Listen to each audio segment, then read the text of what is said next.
नमस्कार, मैं अशोक व्यास हूँ। आज का कार्यक्रम मेरे लिए बहुत विशेष इसलिए है क्योंकि जो अनामिका जी आ रही हैं, वो अनामिका शब्द अपने आप में कहता है जिसका कोई नाम ना हो, पर उनका बहुत नाम है और उनके नाम की बात सिर्फ एक बात से जोड़ते हुए कि एक कीर्तिमान ऐतिहासिक साहित्यिक जगत में ऐसा स्थापित हुआ उनके द्वारा कि पहली महिला कवयित्री हैं जिनको साहित्य अकादमी द्वारा पुरस्कृत किया गया। और वो कौन सी किताब है उसके बारे में भी हम चर्चा करेंगे। वो उपन्यास भी लिखती हैं और क्रिटिक भी हैं, अंग्रेजी भाषा में पढ़ाती भी हैं। पर उन सब के साथ साथ एक बात जो बहुत अच्छी है, जब आप उनको सुनने वाले हैं तो ये पाएंगे कि एक सहजता भी है, एक प्रामाणिकता भी है और सत्य के साथ जुड़ने की कटिबद्धता भी है। तो आपका स्वागत है अनामिका जी। बहुत नमस्कार। धन्यवाद अशोक जी। मैंने आपसे निवेदन करके विषय हमने ले लिया शब्द सृजन और सत्य। शब्द के साथ आपका जो संबंध है वो बचपन से ही एक प्रगाढ़ विकसित हुआ। श्रेय आपके पिताजी श्यामानंद किशोर जी को भी, माता जी को भी जाता है। जी, जी। कई बार ऐसा होता है, हम जब स्मृतियों की तरफ जाते हैं तो कोई ऐसे क्षण होते हैं जो हमें लगता है कि ये मेरे लिए एक स्पष्टता लेकर आने वाला क्षण था। ऐसा कोई आपको याद आता है? आप बचपन की ओर जाएँ तब तो ऐसे छोटे-छोटे कई दिए हैं जो झिलमिलाते हैं। लेकिन टर्निंग पॉइंट मेरे जीवन में पिता के जाने के बाद एक गहन रियलाइज़ेशन का, जो डॉनिंग ऑफ कॉन्शसनेस कहते हैं ना, वो तब आया था। मेरा सॉन्ग्स ऑफ इनोसेंस बहुत लंबा खिंच गया अशोक जी। आप ब्लेक के स्टूडेंट रहे हैं, आपको पता है जब अचानक आँख खुलती है, तो आदमी बहुत देर तक आँख मलता रह जाता है। जब तक पिताजी रहे जैसे मेरी आँखें आधी ही खुली थीं और मुझे दुनिया का कुछ पता ही नहीं था। और सॉन्ग्स ऑफ एक्सपीरियंस का आपको याद होगा वो चिमनी स्वीपर और सॉन्ग्स ऑफ इनोसेंस का। सॉन्ग्स ऑफ इनोसेंस में वो हर चीज़ को कौतुक की तरह देखता है। सॉन्ग्स ऑफ एक्सपीरियंस में वो जब सड़कों पे आ जाता है अपनी चिमनी धोने वाली मशीनें लेके, तो वो दुनिया को दूसरी तरह से देखता है। मध्य वर्ग में, शिक्षित मध्य वर्ग में लड़कियों को ऐसे पालते हैं ना पढ़े लिखे माँ बाप, जैसे कि एलआईसी के लोगों में कहते हैं ना, योगक्षेम हम दोनों तरफ से दिए को दो हाथों के बीच रख के पाल देते हैं। फिर वही दिया जब आंधियों से के सामने पड़ जाता है माँ बाप का साया उठ जाने के बाद, तब लगता है कि एक लोकगीत है हमारे मिथिला का, मुझे अचानक याद आया।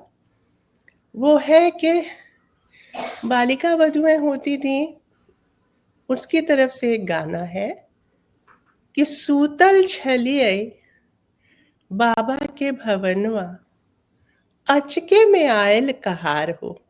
क्या बात! मतलब मैं तो अपने पिता के घर में आराम से सोई हुई थी पैर पसार के, और ये कहाँ से गाजा बाजा शुरू हो गया, कहाँ से ये कहार आ गए। तो अचानक जीवन का गाजा बाजा मुझे उनके जाने के बाद सुनाई पड़ा। उनके रहते हुए मुझे सिर्फ एक बड़ा समुंदर दिखाई देता था और उसका महानाद सुनाई देता था, एक शंख सुनाई देता था और कुछ सुनाई नहीं देता था।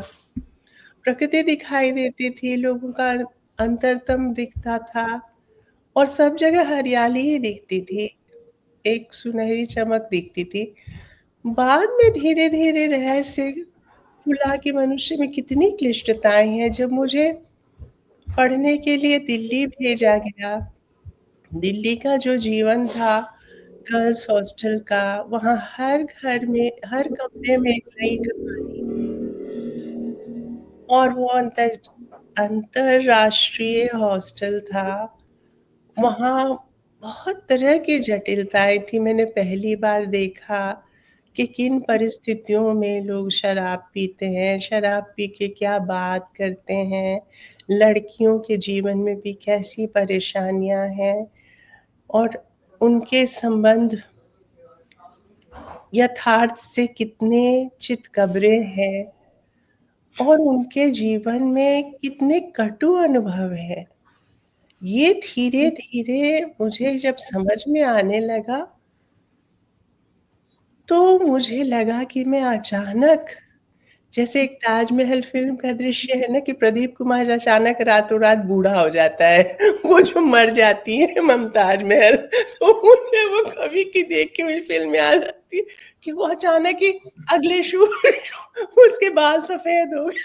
तो मेरे साथ ऐसा ही हो गया, मैं रातों-रात ही बूढ़ी हो गई। ये ऐसे तो ये एक तो मुझे ये कहने का अवसर मैं ले लूँ कि जब आप बोलती हैं अभिव्यक्ति जो आपकी है, तो ऐसा लगता है कोई बरखा हो रही है, आप उसमें भींचते रहो, तो इसलिए आपको इंटरप्ट करना अच्छा नहीं लगता है। लेकिन मेरा एक काम भी है और मुझे लगता है थोड़ा-थोड़ा और कोण से हम आपके साथ जुड़े। नहीं, मुझे आप ज़रूर टोक दें क्योंकि स्मृतियों का बहाव बहुत तेज़ होता है, जी, तो इसीलिए। मैं एक तो ये था कि आपके पिताजी के साथ आपका बहुत प्रगाढ़ संबंध रहा, वो आपको दादी अम्मा कहते थे, तो बहुत, अनुगूंज बहुत। आपके बाद में भी आपके साथ तक बनी रही। जी।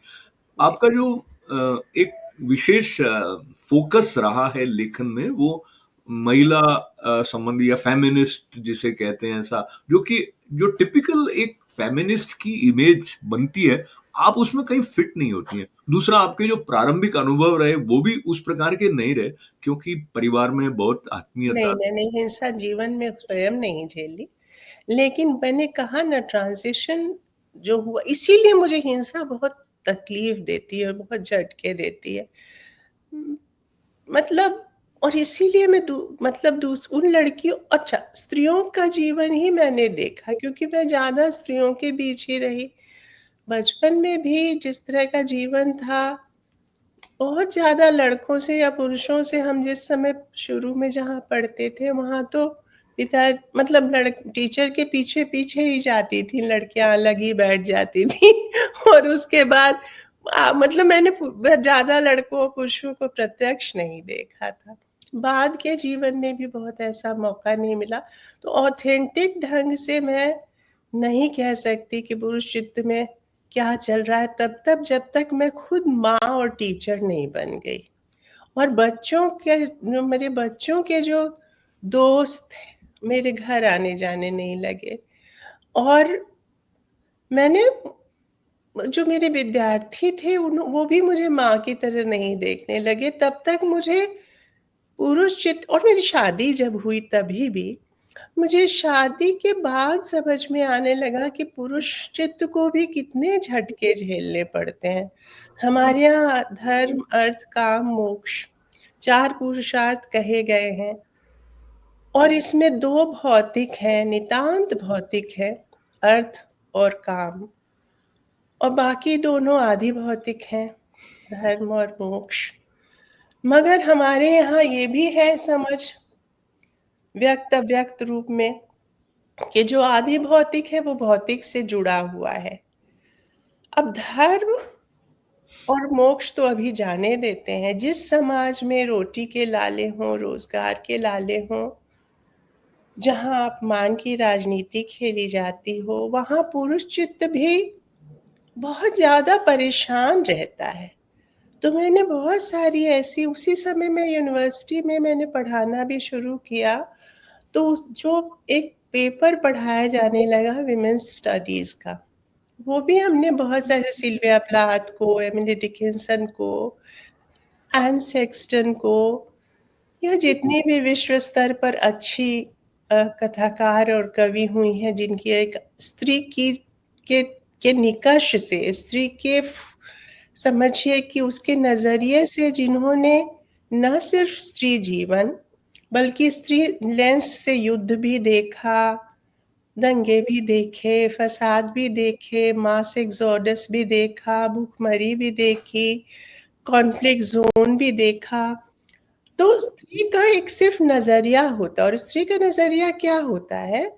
केयर एथिक्स से शासित होता है, एग्रेशन से शासित नहीं होता है।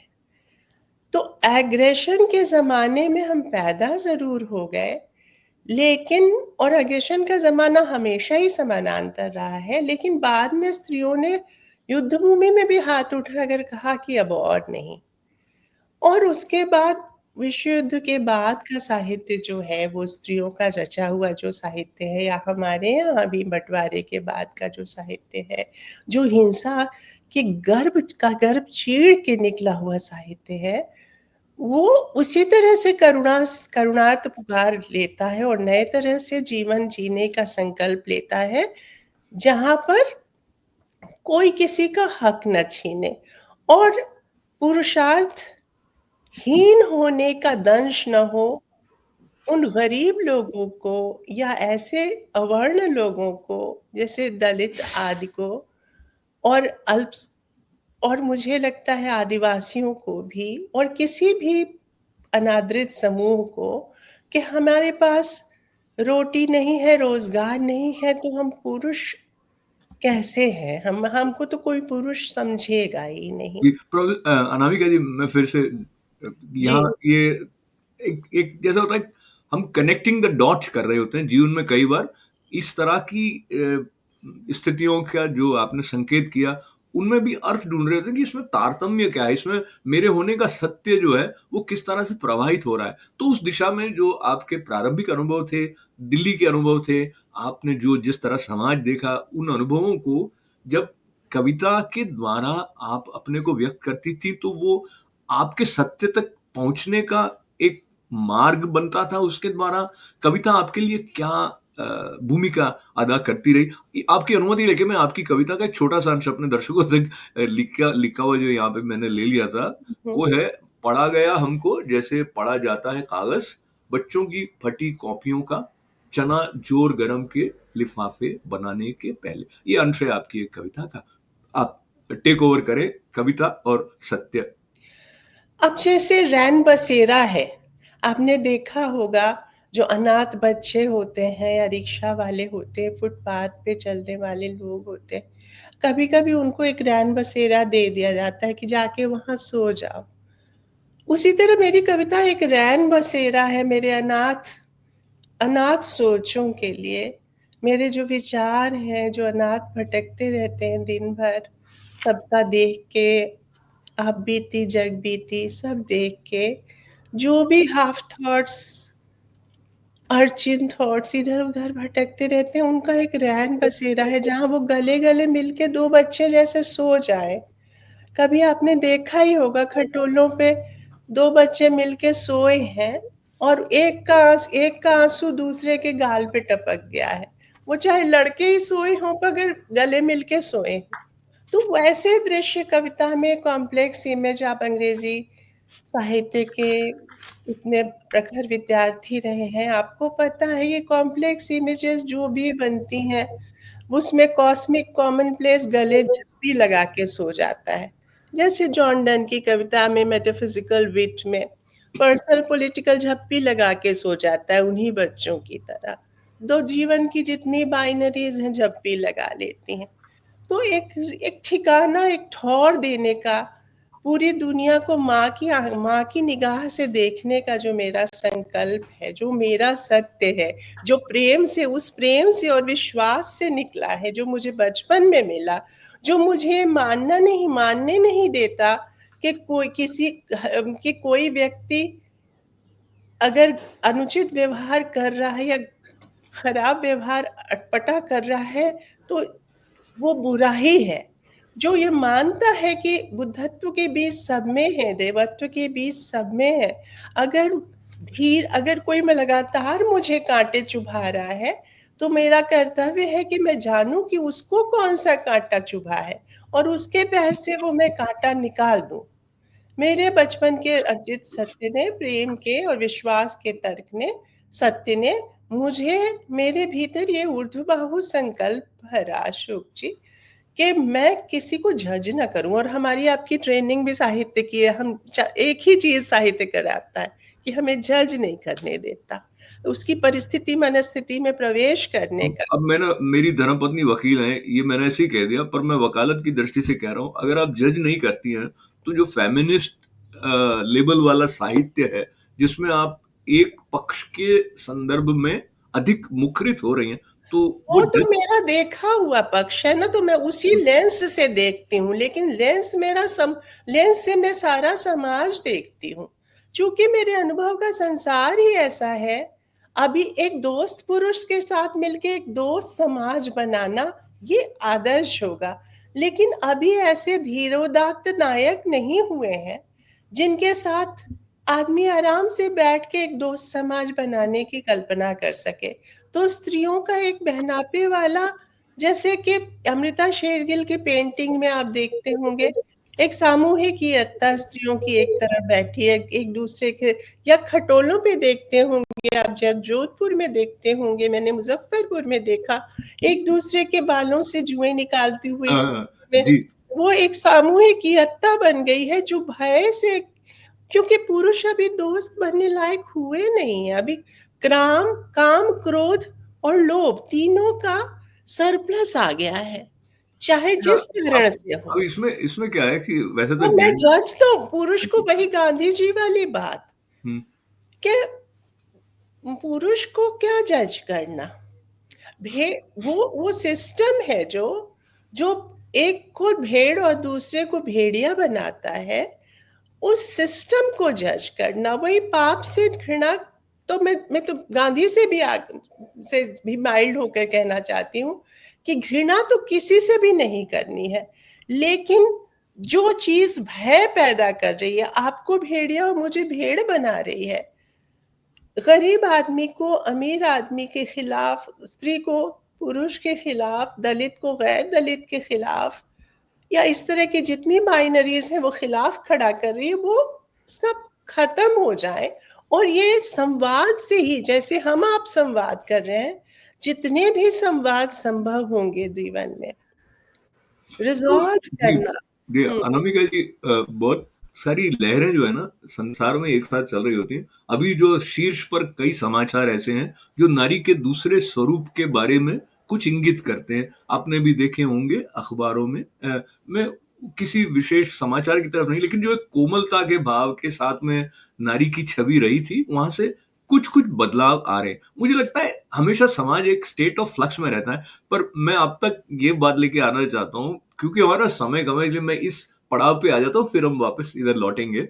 मैं सिर्फ इतना कहना चाहती हूँ कि जी ज्यादातर स्त्रियां ऐसा मानती हैं कि एक दमन चक्र का जवाब दूसरा दमन चक्र नहीं होना चाहिए, नहीं हो सकता।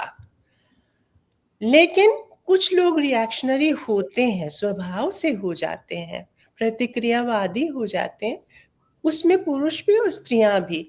लेकिन ये अपवाद हैं, अपवादों से नियम नहीं बनता। ज्यादातर स्त्रियां, खासकर जो सामान्य स्त्रियां हैं मेरे जैसी, जिन्होंने जीवन में बहुत सारी भूमिकाएं निभाई हैं और जिनका संवादात्मक जीवन रहा है, जो अपने पुरुष से ये उम्मीद करती हैं कि काम क्रोध लोभ का अतिरेक न हो, और जिन्होंने खुद भी अपना काम क्रोध लोभ का अतिरेक साधा है। जब हम किसी से उम्मीद करते हैं तो स्वयं पर तो पहले काम करना होगा, नहीं तो बिल्कुल। बात बच्चे भी देखेंगे तो हंसेंगे कि बा ये क्या कह रही है। अगर मैं खुद क्रोध करूंगी और उनको कहूंगी कि क्रोध मत करो, तो सबसे पहला काम तो, दुनिया की जितनी क्रांतियां हैं वो अपक्रांति में बदल गईं, इसलिए कि आत्म क्रांति नहीं हुई। तो ये जो आत्म क्रांति का संदेशा दे रहे हैं ना, आत्म जितने भी अस्मिता आंदोलन है, वो चाहे नेग्रीच्यूड का आंदोलन हो, ब्लैक एस्थेटिक्स का, या फिर दलित अस्मिता का, या फिर स्त्रियों का, वो सिर्फ आत्म परिष्कार और व्यवहारगत परिष्कार और आत्म क्रांति का आह्वान है। वो ये नहीं कहते कि हम दुश्मन हैं या तुम हमारे दुश्मन हो। वो दोस्ती का हाथ बढ़ाना चाहते हैं, सिर्फ ये कहना चाहते हैं जो सिकंदर ने से पोरस ने कहा था कि ना, तो उसने पोरस सिकंदर ने कहा कि तुमसे कैसा व्यवहार करूं, तो कहा वो पोरस ने कि as a king treats another king. क्या बात है। तो तो वही बात है। अनामिका जी, आपकी जो कविताओं की और ये सृजन यात्रा रही, वो एक समय यहाँ पर पहुंची जहाँ पर हमें सौभाग्य मिला कि आप पहली महिला कवियत्री हैं जिनको साहित्य अकादमी द्वारा 2020 में आपके काव्य संकलन टोकरी में दिगंत तेरी गाथा इस पर सम्मानित आप हुई। तो वो कैसा आपके लिए अनुभव कह दीजिए, या इस रूप में एक ऐतिहासिक ढंग से आपका नाम अभी तक वहाँ पे है, तो आप उसको कैसे देखते हैं इन पुरस्कारों को? देखिए, वो मेरे जीवन की बहुत कठिन घड़ी थी, मेरी माँ गिर गई थी। वो एकदम से बिस्तर पर थीं, हम अस्पताल में थे और उनके घाव ठीक नहीं हो रहे थे। मेरे पिताजी के जाने के बाद मेरी माँ ही मेरी गुरु सखा रही थी, इकलौती। तो मैं तो बहुत विचलित थी उन दिनों, ये समाचार मिला तो मुझे तो कुछ समझ में नहीं आया। फिर बाद में फिर बाद में मैंने सोचा कि शायद जे मेरे भीतर कितनी स्त्रियों के जो स्वर हैं, जो कहानियाँ मैंने पिताजी से सुनी, माँ से सुनी, पौराणिक कहानियाँ, मिथकीय कहानियाँ, ऐतिहासिक कहानियाँ, जो दुनिया के अलग-अलग क्लासिक्स हैं उनकी कहानियाँ, और जो किरदार मैंने देखे स्त्रियों के, जो मेरे आस-पास थे मुज़फ्फ़रपुर जैसी जगह में, दिल्ली में, और बच्चों के माध्यम से लंदन, अमेरिका में भी उन स्त्रियों से जो मैं मिली, वो सब मेरे भीतर बैठी मुझसे बात करती रहीं।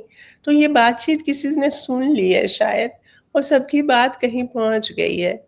मैं तो अजीब स्थिति में उन दिनों थी। मुझे कुछ और अब समझ आपने नहीं। कहा कि पुरस्कार जो है वो संयोग शासित है, आपने जी। उसके लिए कोई प्रयत्न नहीं किया, और एक आपकी अभिव्यक्ति में एक संगीतात्मकता है समझिए। तो आपका गायन की तरफ भी रुझान है क्या थोड़ा बहुत? शास्त्रीय गायन और वादन सिखाया था, माता-पिता ने बहुत प्रेम और मनोयोग से पाला था। हमारी तरफ लड़कियों को अ, बिहार बंगाल में हर कभी माता-पिता वैसे भी तो अभी कलाकार थे। जी, तो आप अपनी जो रचनाएँ हैं उनमें से किसी को आपने लयबद्ध किया है, गुनगुनाया हो ऐसी कोई रचना? नहीं, नहीं, मेरा गला उतना अच्छा नहीं था, लेकिन मैं शास्त्रीय संगीत समझती हूँ। मैं बजा लेती थी ज़्यादा अच्छा, लेकिन मुझे उतना ज़्यादा मैंने अभ्यास नहीं किया कि मैं एकदम से, और एक ही दिशा में मैं फिर चली गई, साहित्य में ही मेरा मन लग गया। माता-पिता तो उधर हम लोगों की तरफ सब कुछ सिखाने लगते हैं, पाक कला से लेके मेहंदी, तो मेरा मन बाद में एक ही तरफ बह गया। अच्छा, तो लेकिन कविता जी, क्योंकि समय एकदम ऐसा कह रहा है कि मैं तो जानने वाला हूँ, इसलिए मैं एक तो कविता जो है वो उसका अपना शिल्प का एक सौंदर्य होता है, और आपकी जो इमेजरी होती है उसके बारे में आपके जीवन साथी उन्होंने भी कहा कि आप एक कविता में इतनी सारी इमेजेस डाल देती हैं, तो फिर आपने कहा संयम उन्होंने हँस करेंगे। के कहा था। जी, जी, जी, जी। ये बड़ लेकिन अच्छा क्रिटिसिज़्म है, मैंने सीखा था उससे। लेकिन मुझे लगता है आपके अंदर वो उर्वरा है सृजनात्मक, जिससे इतनी इमेजेस सहज रूप में आ जाती हैं। हर मुझे मैं गौर से देखना हमको आता है, मुझे गौर से सुनना आता है। मुझे 2 ही चीज़ें आती हैं, मैं क्या किसी को भी बहुत गौर से सुनती हूँ, क्योंकि मेरे जीवन में कालिदास में जो एक शब्द है ना, पर्युत्सुकी, पर्युत्सुक है मेरी आत्मा, मेरे भीतर लगता है मुझे किससे मिलके कि एक गहरी गुफ़ा है, और मैं उस गुफ़ा में प्रवेश करूँ, वो सत्य की गुफ़ा है। उस सत्य के भीतर अंधियारा है, और उस सिरे पे कहीं कोई उजाला है। तो मेरे भीतर ना वो मन पता नहीं कौन-सा यात्री अंदर प्रवेश करना चाहती हूँ। मैं छोटे शहर में जब रहती थी मुज़फ्फ़रपुर में, तो पापा के साथ मैं टहलने जाती थी सुबह में, तो लोग कई बार सड़क पे सोए रहते थे।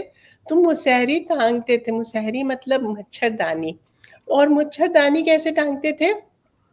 एक अमरूद के पेड़ पर, एक छिटकिनी पर कहीं पे टाँग के, क्योंकि बाहर में गरीब लोग थे, तो मेरा मन करता था कि मच्छरदानी हटा के देखूँ अंदर की दानी तो मुझे अनामिका जी, आपके पकड़ते थे। अंदर जो एक जिज्ञासा का भाव है, हाँ, ये प्रेम का भी, हाँ, प्रेम प्रेम का भी। भीतर है, मेरे भीतर ये तो है, मुझे जल्दी किसी से मतलब तो प्रेम है। मैं एक निवेदन आप तक, एक निज़ाम साहब, हमारे शीन का निज़ाम साहब का शेर का उल्लेख करते हुए एक निवेदन आप तक पहुँचा। उनका एक शेर है कि तेरी आँखें खुदा महफूज़ रखे, तेरी आँखों में हैरानी बहुत है। तो वो हैरानी आपकी बची है अब तक, बची रहे। एक तो आप अभी जब न्यूयॉर्क में आई थी, एक विशेष कार्यक्रम में आप सम्मिलित हुईं, उसके बारे में थोड़ा कुछ उल्लेख करें, आपका अनुभव कैसा रहा? और दूसरा, कोई एक रचना आप हमारी हमारे दर्शकों तक अपनी पहुँचाएँ यदि। अच्छा, मैं देखती हूँ, मैं तो अभी लेके नहीं आई लेकिन देखती हूँ कुछ भी।